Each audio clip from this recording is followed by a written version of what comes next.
The home of Denmark's Nationalbank was designed by the Danish architect Arne Jacobsen. He was also behind a number of Danish design classics like the Swan and the Egg chairs. It took almost 14 years to build Denmark's Nationalbank, which was completed in 1978. Unfortunately, Arne Jacobsen did not live to see the finished building, as he died in 1971. In 2009, the building became the youngest Danish building ever to be listed. The glass facade is constructed as a so-called curtain wall, which means that the glass is not part of the load-bearing construction. Back in the 1970s, this was a new and groundbreaking principle. The main entrance, which you can see here, is quite discreet, like a square hole in the wall. Outside opening hours, it's closed with a bronze door. We're now going through the small keyhole-shaped door that leads into Denmark's Nationalbank.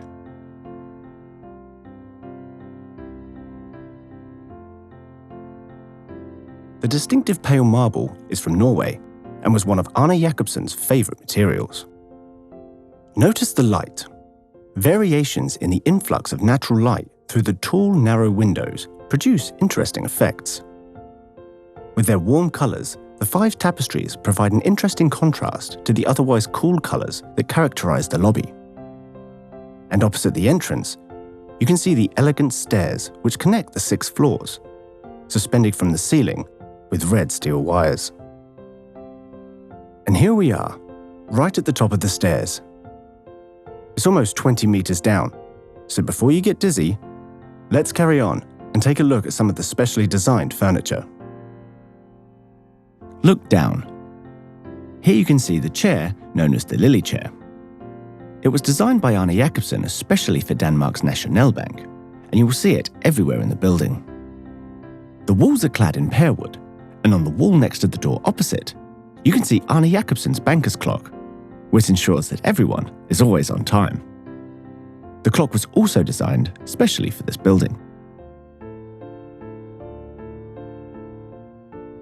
Most of the furniture was also designed by Arne Jacobsen, but has also been used in other buildings, for example, the AJ door handle and a number of lamps.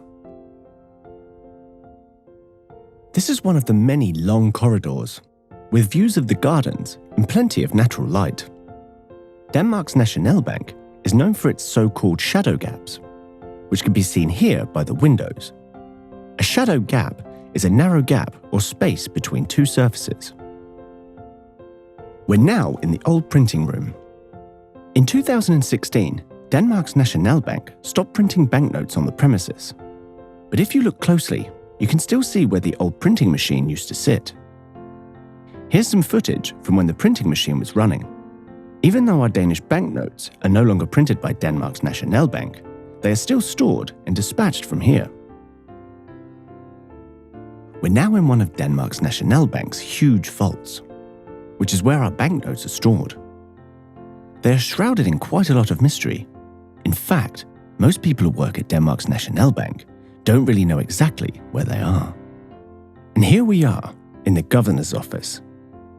On the wall opposite the window, you will see the built-in ventilation system. For security reasons, you cannot open any of the windows in the building. Arne Jacobsen's vision was that the window should look out on a peaceful garden with trees, in contrast to the busy street life in Christiansborg in the background. Arne Jacobsen attached a lot of importance to the bank's many small green oases. Showcases with green plants have been installed here in the old smoking lounges. And the showcases are also featured in the old so-called banking hall, where we are now. And up here on the roof, there is actually a herb garden, producing herbs that are used in the canteen. Thank you for coming along.